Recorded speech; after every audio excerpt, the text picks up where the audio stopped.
oatmeal from Lucille. Oatmeal from Lucille. Okay, so when we're done logging all these items, you're going to bring it to the food bank, right?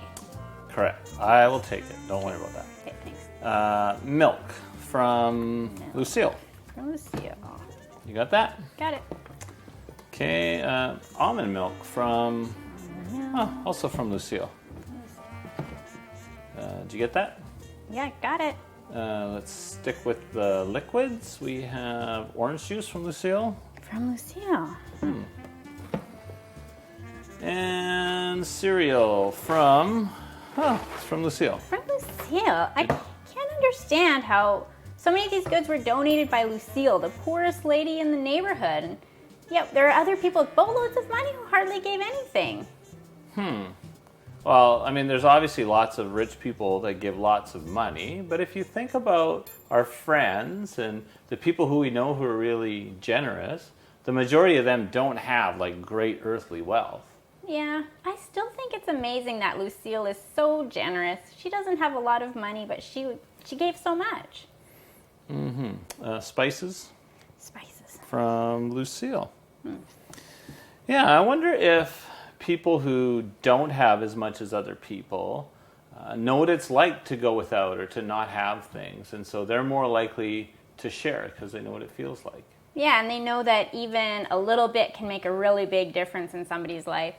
Actually, when I think about it, some of the most generous people that we know are people who've gone through some really, really difficult times, but have learned to trust in God. That's right. Black pepper from Becky. Black pepper. Oh, Becky, way to go. And you think about God. God is extremely generous with us. You think about the most extravagant gift he gave us was his son, Jesus. Think about John 3:16. Let me read it. For God so loved the world that he gave his only son, that whoever believes in him should not perish but have eternal life. See, God's been incredibly generous with us. Barbecue sauce. Barbecue sauce. From Danny. Danny, okay. Yeah, God's also been really generous with his creation. Like, I often marvel that he's given us not only the things that we need, but things just to bless us. Like, you think about the beauty in nature.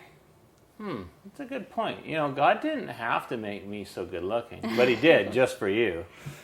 Of course he did. Green tea from Lucille. Lucille. Well, I was actually thinking more of things like, you know, coffee or chocolate or music. Speaking of coffee, I got a coffee here, again from Danny. God's been incredibly generous with us. I think he really delights in our pleasure. Yeah, and we get to delight in God as well. Oh, and we ought to. God is amazing. Honestly, I just think David was so great at putting into words how amazing God is. And David even danced before the Lord with all his might because he delighted in God so much. Hey, how come I never see you dance with all your might? Want to see all my might? Smooth like olive oil from Lucille. Olive oil from Lucille. So when we delight in God, no matter what our circumstances are, if our circumstances are bad, then we experience a joy that goes far deeper than what our fleeting emotions can be. And then that influences other people. They see that joy, and sometimes that joy even spills out over onto them. Like Ramel's joy. Like, it was so nice to see her last week, so joyful and full of life. Like, honestly, for someone who didn't know, they probably wouldn't believe that she has cancer. That's right. So she's experiencing joy in spite of her circumstances, right? And that's what enables her to be so joyful and so generous. So you think that when we're grateful for what God has given to us and done for us, then we want to be generous with others and we're more joyful? Well, I think Grand-Mère is joyful because of her gratitude for what God has done for her. Yeah, I think in the Bible a good example of this would be the story of Abigail in 1 Samuel 25. Do you want to put in another can of coffee from Lucille? Can of coffee from Lucille. Abigail. Yeah, I like her story. She's a wise, practical, savvy woman, a woman of action. Yeah, so if you remember the story, remember King David had been promised to be the king, but he wasn't yet the king. And he was actually on the run with his men. And there's a man, a wealthy man that lived nearby. His name was Nabal. And David had helped him out before. So he was hoping that Nabal give him some supplies and some nourishment for his men to help them on their journey. But Nabal was neither joyful nor generous. He actually hoarded his riches and refused David's request. And this story could have ended in war, But he had a godly wife named Abigail.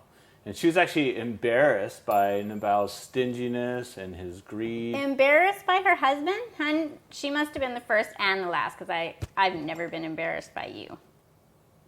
Thanks. I'm pretty sure that's not true. But anyways, like I said, Abigail was a godly woman, and she went and she gave the supplies needed to David and his men, and she did it out of joyfulness and generosity. And because of his refusal to give, Nabal was struck with an illness and died, whereas Abigail later became David's wife and was greatly rewarded. So the lesson in that would be give to other people if you don't want to die. Chocolate spread. From Jimmy. From Jimmy.